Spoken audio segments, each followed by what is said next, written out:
How to improve sound quality in Premiere Pro. Hello everyone, welcome back to our channel, and today we are back again with a new video. So without any delay, let's get into it.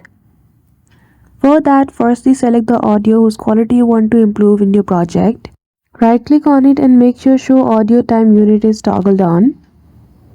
After that, at the left hand side corner you will see the option of effect control. Make sure the bass effect is also turned on.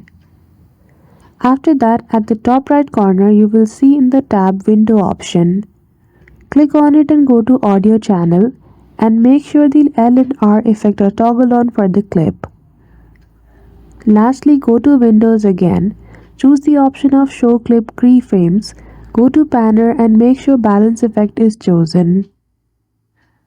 So that's it. I hope you found this video helpful. If you did, don't forget to give it a thumbs up and subscribe to our channel for such tutorial. Thank you for watching till the end.